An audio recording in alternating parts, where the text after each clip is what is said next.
اللہ نے فرمایا جبرائیل جنت سے براق لے جاؤ، اس براق سواری پر سوار ہو کر میرے نبی عرش اعظم پر آئیں گے۔ جب جبرائیل جنت میں پہنچا دیکھا کہ براق کثیر تعداد میں موجود ہیں اور سارے کے سارے حشاش بشاش، سارے کے سارے خوبصورت، سارے کے سارے حسین و جمیل، ایک سے بڑھ کر دوسرا خوبصورت، ایک سے بڑھ کر دوسرا حسین و جمیل، وہ سارے کے سارے خوبصورت۔ جبرائیل سوچنے لگا کہ ان براق سواریوں میں سے کس براق کو منتخب کروں، کس براق کو چنوں۔ دیکھا کہ ان سارے براقوں میں سے ایک براق ایسا ہے جو کونے میں بیٹھا ہوا رو رہا ہے۔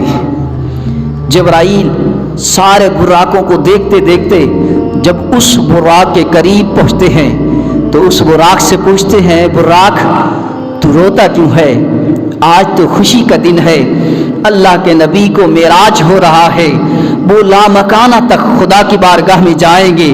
سارے براق حشاش بشاش ہیں، سارے براق خوبصورت ہیں، سارے خوش ہیں، لیکن تو کیوں رو رہا ہے؟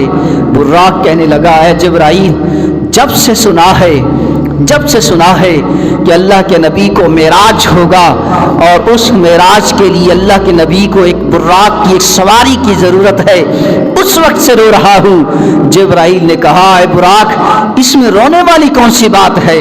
براق نے کہا، روتا اس لیے ہوں کہ نہ جانے مجھے موقع ملے یا نہ ملے، مجھ سے بڑھ کر بڑے حسین و جمیل ہیں، میں خوبصورت بھی نہیں، میں حسین و جمیل بھی نہیں، میں سونا بھی نہیں، میری شکل و صورت بھی نہیں، رو اس لیے رہا ہوں کہ نہ جانے کہ مجھے حضور کی سواری بننے کا شرف حاصل ہو یا نہ ہو، میں حضور کی سواری بن سکوں گا یا نہ بن سکوں گا، اس لیے رو رہا ہوں۔ جبرائیل نے خدا کی بارگاہ میں عرض کیا، یا اللہ یہ سارے براق حشاش بشاش ہیں، سارے براق حسین و جمیل ہیں، سارے براق خوش ہیں اور سارے براق خوبصورت ہیں، لیکن یہ ایک براق یہ حضور کی جدائی میں رو رہا ہے اور تمنا خواہش کر رہا ہے کہ کاش مجھے حضور کی سواری بننا نصیب ہو جائے۔